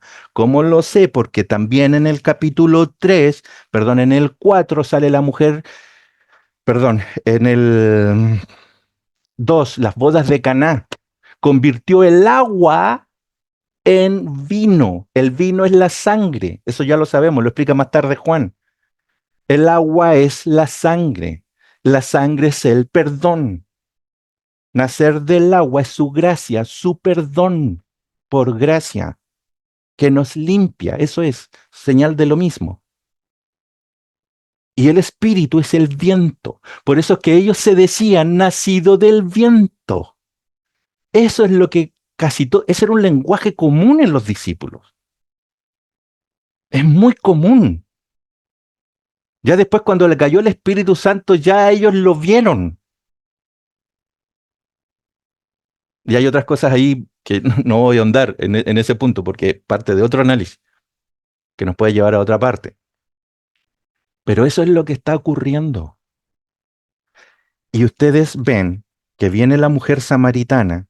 Ah, en las bodas de Caná, ¿se acuerdan que estas eran las vasijas que ellos se lavaban y el Señor las llenó de agua? Ellos utilizaban esa agua para lavarse porque había un ritual judío. Ellos llegaban a a cualquier lado y ellos antes de comer se lavaban, se lavaban. Era un ritual, o sea, era pecado no hacerlo. Entonces estaban esas aguas que utilizaban para lavarse. Y Jesús, ¿qué pidió? Dice, llénenlas. Está usando el mismo término, lleno de gracia y de verdad. Llénenlas y ahí las convierte en vino. Todo eso es una señal, si está utilizando las mismas palabras. Cuando usted escucha un audiolibro, por ejemplo, del libro de Juan, empieza a escuchar lleno, lleno, lleno, lleno, lleno, y empieza a escuchar agua, agua, agua, agua, agua, porque viene la mujer samaritana y está el pozo, y está el agua viva. Y eso está en el capítulo 4. ¿Tenemos en la historia de la mujer samaritana el concepto del agua y del espíritu? Sí, porque al final del capítulo 4, o en el transcurso del capítulo 4, cuando se encuentra con la mujer samaritana y le dice, y los samaritanos llegan y llevan a Jesús y está él con ellos, les dice, ¿dónde tenemos que adorar? Le dice es la mujer. Nuestros padres dijeron en Jerusalén, otros dicen acá en Samaria, y el Señor le dice, los que adoran en espíritu. ¿De qué le está hablando? ¿De algo éter? No, le está hablando del conocimiento de Cristo. Los que adoran en espíritu son los que adoran cuando lo conocen a Él. Y verdad, el espíritu es la verdad. Es que cuando le ven a Él, ven cómo es el Padre. Porque le adoran como Él es, en amor. Porque Él es amor. De eso se encarga de decir Juan en todo su libro. Cuando tú ves a Jesús es porque ves amor. Eso es verlo a Él, eso es conocerlo a Él. No necesitas verlo por nombre Jesús o que te lo hayan explicado, porque para Juan, el que ama le conoce. Hemos explicado más o menos en parte. Esto puede tener mucha arista y mucha profundidad, pero lo que nos está diciendo Juan a través de estas señales, que Jesús es el Hijo de Dios, y usted lo encuentra en el resumen del libro de Juan. Si usted agarra el capítulo 21, creo que es de Juan, capítulo 21,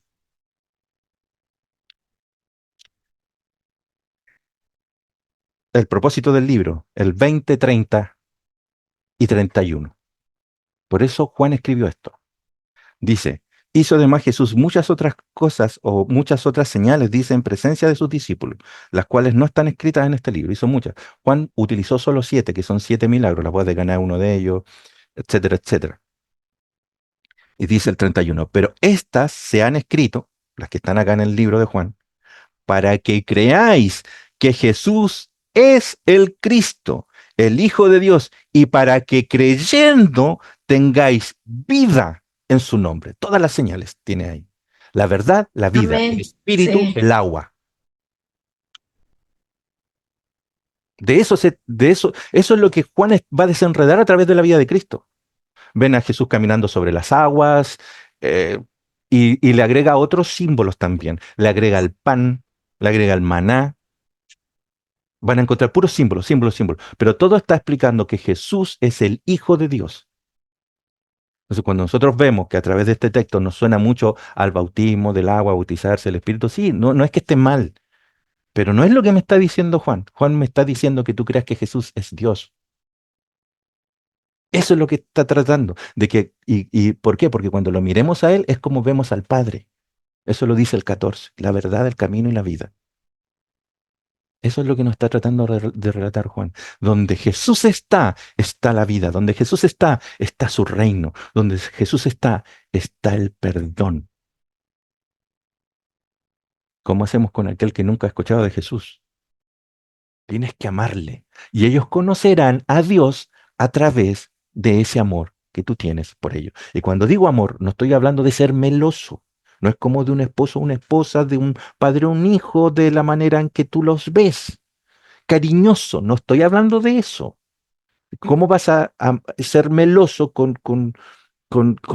no sé, con una persona que hizo mucho daño? No está hablando de eso. Te está hablando de que tú lo respetes y le perdones y le desees el bien incondicional, que perdona a pesar de las circunstancias. Eso Pablo lo explica muy bien, por ejemplo, cuando habla del perdón. ¿Se acuerdan cuando en el libro de Corintios, cuando habla del amor, el amor todo lo puede, el amor es benigno, y Pablo está hablando de eso, etcétera, etcétera, dice en una parte, puedes dar todo el dinero a los pobres, todo lo que tienes, y no tener amor, de nada sirve. Y yo digo, ¿cómo diantres puede ser eso? Alguien que de todo lo que tiene es rico, es un tipo que tiene mucho dinero y entrega todos sus recursos, se hace pobre y no tiene amor.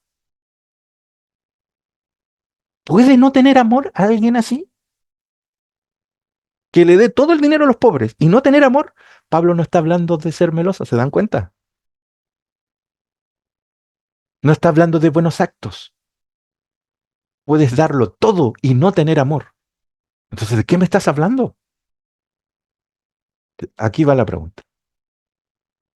¿Puedes darle todo el dinero que tienes a alguien que te hizo daño, que habla mal de ti, que le hizo daño a tus hijos,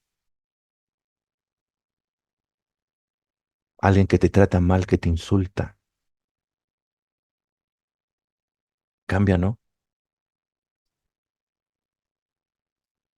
Cambia.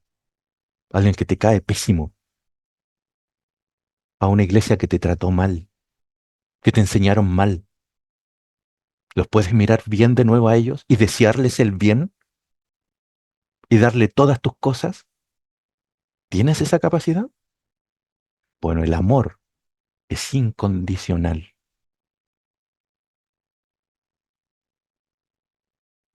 No, a él no lo ayudo porque él, no a él no, porque él, a él lo vamos a ayudar. ¿Es cristiano? Hay un no cristiano y un cristiano. Ah, es que él es cristiano, a él tenemos que ayudar. Eh, me expreso, ¿no? La diferencia de lo que está hablando realmente como amor, cómo lo veían ellos. El amor ágape es ese. No merecíamos a Jesús. Le matamos. No le importó. Ah, pero es que Jesús a los fariseos le hablaba así, así, así, así.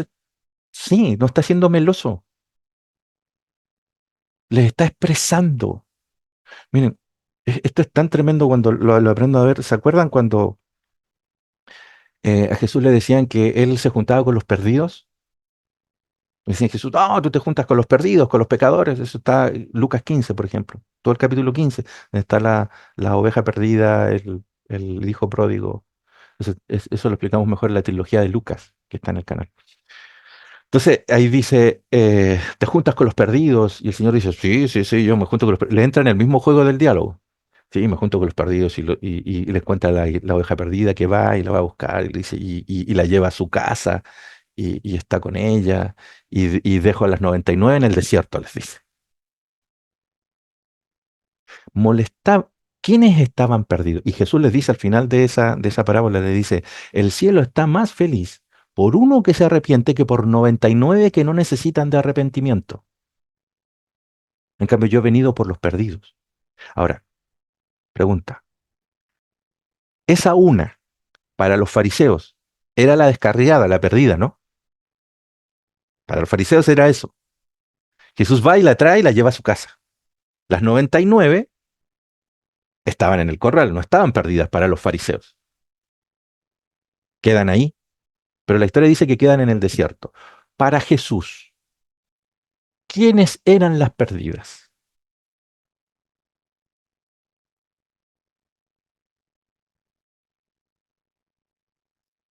Los fariseos, Los fariseos. No, ¿cómo que no? La oveja que se había ido. no, los fariseos en la parábola son los que Jesús pone a los fariseos como las ovejas que no, que se quedan. Sí, eso es. Y la perdida es la que va a buscar, pero es como ¿cómo se dice? Es como A la una, vuelta. exacto, es como Eso como es. una forma de decirlo, ¿cómo se dice? Sarcástico. Como Esa es una ironía, es como una ironía. ironía, exacto, una ironía. Eso es. Realmente sí, o sea, es contra ellos la parábola. Exacto. Claro, Ahora, si miramos en este histórico, son las 100 perdidas, la que ellos destinaban como perdida, porque dice la Biblia que él vino al mundo, porque el mundo no le conocía, el mundo todo estaba perdido. Cuando él llegó, el mundo encontró la luz. Eso lo viene relatando también el libro de Lucas. Ahora, fíjense, pero le está contando a ellos, porque ellos son los que, todas estas parábolas van destinadas a los fariseos, no a los perdidos. A los fariseos, le está explicando a los fariseos por qué él se junta con los perdidos. Entonces, en el relato para los fariseos, esos perdidos eran esa oveja y ellos son los que están ahí, pero él le está diciendo que los deja en el desierto. Cuando les dice que los deja en el desierto, para los fariseos era una ofensa, porque para ellos el desierto era el desierto antes de Canaán. Ahora, independiente también de ese punto, eh, en realidad los perdidos son ellos. Les hago la pregunta, ¿por qué? Porque la oveja ya está en la casa, ya no está perdida. Era perdida mientras él la buscaba, pero ya ahora está en la casa. Al final de la historia no está perdida esa oveja. Como el hijo pródigo que entró y está en la cena, pero el mayor está fuera. Es lo mismo. Si él vino a los perdidos, ¿por quién vino entonces? Si esa oveja ya entró a la casa, ¿quiénes le quedan fuera? vino por todos nosotros, por todos los perdidos y los no perdidos. Sí, hermano, ¿usted Es cree que en el todos están Señor? perdidos, todos estamos perdidos. En Sí, cuanto pero la fíjense en el verdad, término, dice el término, no permanezca perdido. Usted hoy puede no estar perdido. ¿Qué Pero el quiere que no decir? está perdido no sabe dónde va. Claro, claro. El Señor ¿ustedes el Señor los encontró? ¿Ustedes lo sí, encontraron a Él? Claro que es. No, él no se encontró a nosotros. A mí no me Exacto, encontró. exacto. Él nos trajo. ajá. Él ya nos trajo. No se sientan perdidos hoy. No, ¿Ya? Ahora, ¿quiénes quedan? Ellos. Los que no creen. ¿Por qué? Porque aún no han creído. Es cosa de tiempo. Entonces, ¿por cuáles vino Jesús? Nosotros decimos por todos. Pero Jesús le está hablando a los fariseos. Cuando Jesús está en la cena con el hijo pródigo dentro de la fiesta, el que le quedaba afuera era el hijo mayor. Lo salió a buscar. Cuando le está contando la parábola, viene por los fariseos. ajá. Porque el otro vuelve solo, lo ve, es muy fácil para el otro. A lo Porque, suyo vino. y los suyos no le recibieron. Así Mas es. a los que le recibieron les dio vida en su nombre y la potestad de ser hechos hijos. Amén. Pero los otros no quieren. Él viene por los que no quieren, son sus hijos. Así es. Así es. Pero entonces dice, yo he venido por la casa de Israel solamente. Le está hablando a ellos.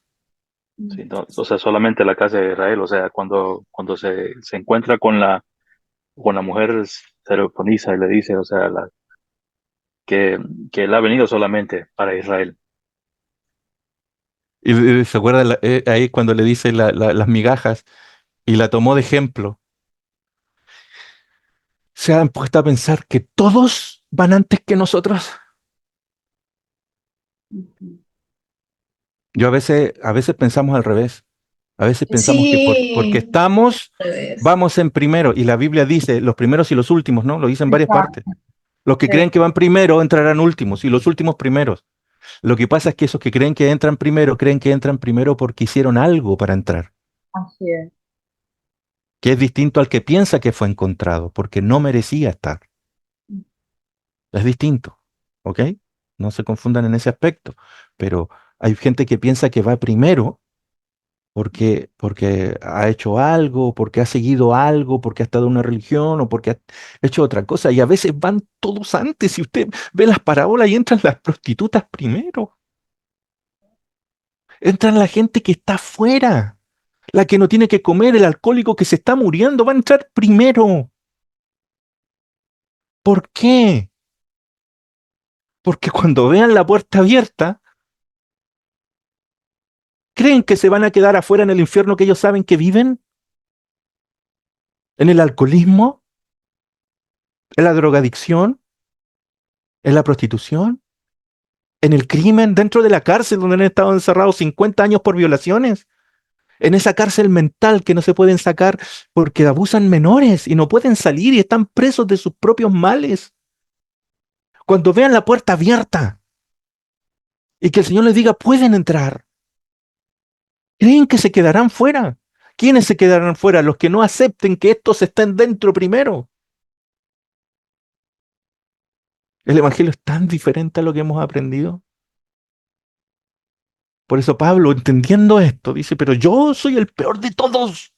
De todos los pecadores soy el más malo. Porque a mí me vino a buscar. Porque los mataba. Yo mataba a cristianos, dice Pablo.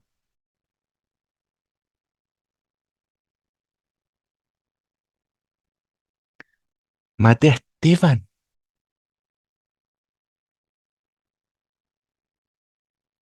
¿Hay alguien más malo que yo?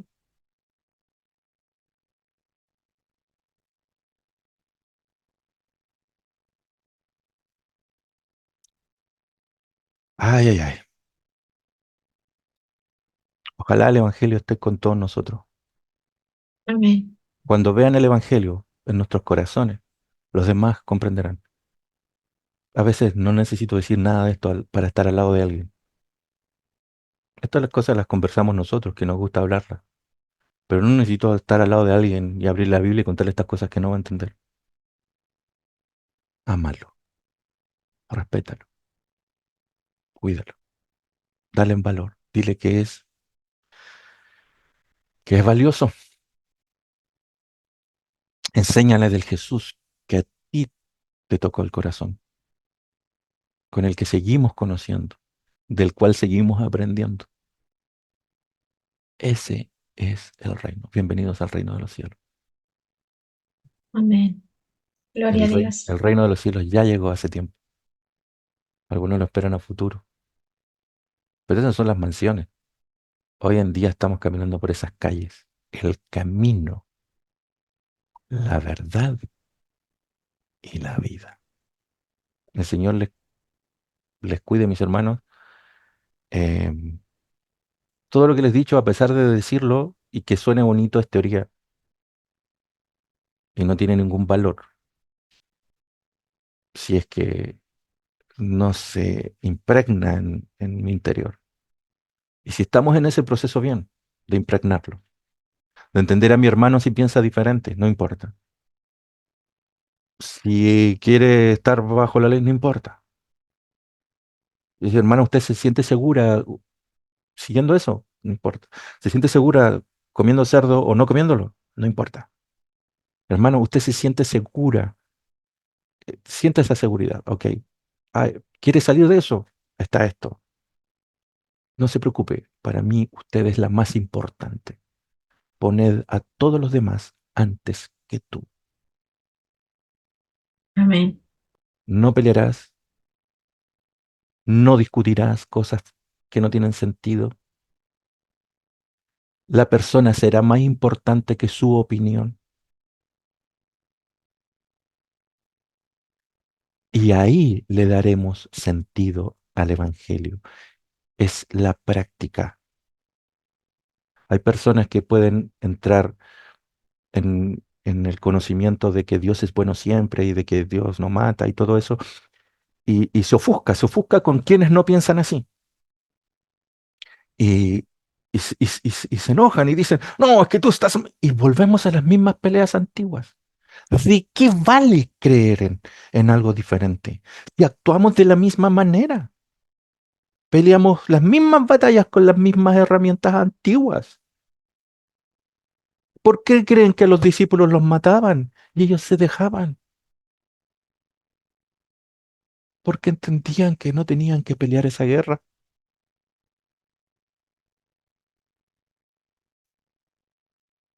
Buen punto. Las batallas se pelean de otra forma. El Señor, todo, usted lo lee en la Biblia, es bélico, todo es bélico, con la espada y todo, pero le está hablando de otra cosa.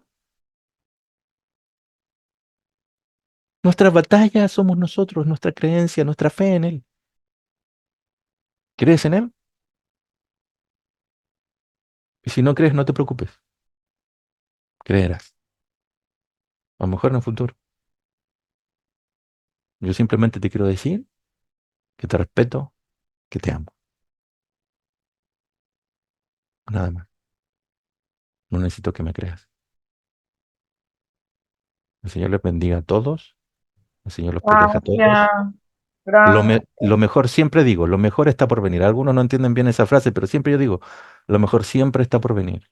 Amén. Hemos tenido todos un encuentro con Jesús, cada uno en su vida. De alguna u otra forma, el Señor nos ha llevado de uno a otro lado, algunos de una religión a otra, hasta que llegan acá. Otros han llegado así, otros no sé. Todos llegaremos en algún momento. Así como les digo a algunos, mira, a veces, cuando alguien te dice no, no entiendo, o sea, o no creo, eso que tú crees, perfecto. Lo que pasa es que a lo mejor lo que ocurre no es que no crea, es que no lo ve. Todos tenemos un tiempo para verlo. ¿Por qué tengo que ir donde mi familia y decir, ustedes ahora todos son, ustedes eran evangélicos, o ustedes eran adventistas, o ustedes eran de esta religión? Ahora yo pienso en esta otra y tengo que ir a confesarle a todos mis familiares y termino separando a las familias. Las madres de los hijos, los abuelos, la abuela que no entiende que ha estado toda su vida ha estado en una religión, la abuelita. Entonces, ¿qué les quiere decir a tu abuelita? Es que ahora abuelita tú estás mal porque yo pienso esto. ¿Cómo vas a hacer eso? Y he visto a mis amigos hacer eso. Y los terminan separando. ¿De qué te sirve que tú creas en algo si te separa de tus seres queridos? Quiérelos. Ámalos. Ese es el Evangelio. Si no lo entiendo, a basura todo lo que hemos aprendido. Tirémoslo todo a la basura, no sirve de nada. Si no entendemos, esa es la esencia de todo esto.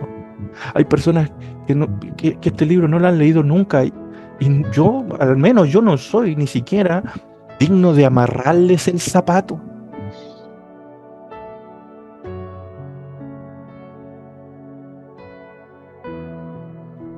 No sé si me expresé bien, no sé si me pasé, pero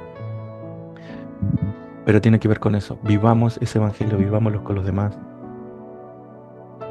Aceptémoslos. Amén. El Señor les bendiga siempre, ¿ya?